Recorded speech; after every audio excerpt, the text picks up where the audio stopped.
मौतों के तांडव के बाद भारत अब कोरोना की दूसरी लहर से बाहर निकल रहा है। इस दौरान अफगानिस्तान में भी बहुत कुछ ऐसा हो रहा है जो ना हैरान परेशान करने वाला है।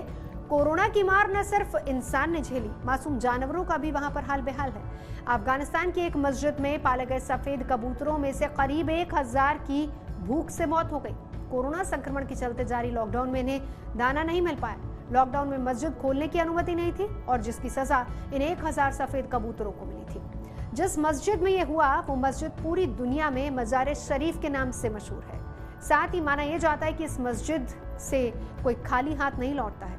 आज के वीडियो में हम जानेंगे मजार शरीफ से जुड़ी कुछ अहम बातें। नमस्कार, मैं हूं नवजोत रंधावा और आप देख रहे हैं दुनिया तक। मजार शरीफ का इतिहास शुरू करते हैं मजार शरीफ के इतिहास से। रसूल खुदा पैगंबर हजरत मोहम्मद साहब के दामाद और मुसलमानों के चौथे खलीफा इमाम हजरत अली की दरगाह है मजार शरीफ। पैगंबर मोहम्मद के चचेरे भाई हजरत अली भारत और उसके बाहर मुस्लिम देशों में सम्मानितों में शुमार हैं। अली इब्न अबू तालिब हजरत अली इस्लाम में परिवर्तित होने वाले पहले पुरुष बताए जाते हैं। हजरत अली की जयंती पर मुस्लिम समुदाय एक दूसरे को उनके जन्मदिन की बधाइयां देते हैं। उनके द्वारा कहे गए अनमोल वचनों को अपने जीवन में उतारने का संकल्प लेता है। हजरत अली का कहना था कि अपने दुश्मन से प्रेम करेंगे तो वो एक दिन तुम्हारा दोस्त बन जाएगा। वो ये भी कहते थे कि अत्याचार करने वाला ही नहीं बल्कि उसमें सहायता करने वाला और उससे खुश होने वाला सभी अत्याचारी कहे जाएंगे।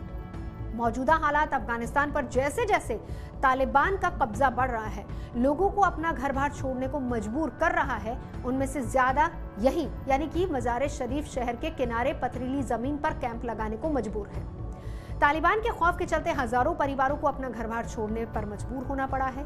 लोगों को डर है कि तालिबान फिर से अपने कठोर नियम कानून लागू करेगा, इसीलिए सब अपना घर बार छोड़कर भाग आए हैं। मजार शरीफ और तालिबान 4 साल पहले मजार शरीफ मस्जिद में नमाज पढ़ते सैनिकों पर तालिबान ने हमला कर दिया था और इस हमले में कुल मिलाकर 140 सैनिकों की मौत हो गई थी।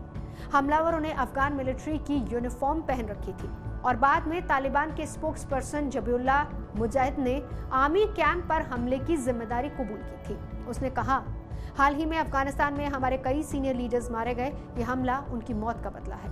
साफ है कि तालिबान को मजार शरीफ से कोई लेना देना नहीं है, वो तो सिर्फ कब्जाना चाहता है।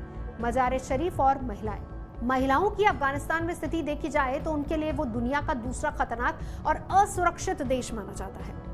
महिलाओं को पढ़ने की इजाजत नहीं है और अगर आंकड़ों पर गौर की जाए तो 87% महिलाएं वहां पर अनपढ़ हैं। यहाँ 70 से 80% महिलाएं ऐसी हैं जिनकी शादी 19 साल की उम्र में कर दी जाती है। इतना ही नहीं, उन्हें अक्सर घरेलू हिंसा का सामना भी करना पड़ता है। अफगानिस्तान में अमेरिकी सैनिकों की वापसी और तालिबान के बढ़ते वर्चस्व से आम लोगों की नींद उड़ी हुई है। अफगान सेना भी तालिबान से मुकाबला करने में विफल ही साबित हुई है और कई मोर्चों पर तो वो भाग भी खड़े हुए। ऐसे में इस देश की महिलाओं ने मुकाबले के लिए हथियार उठा लिए।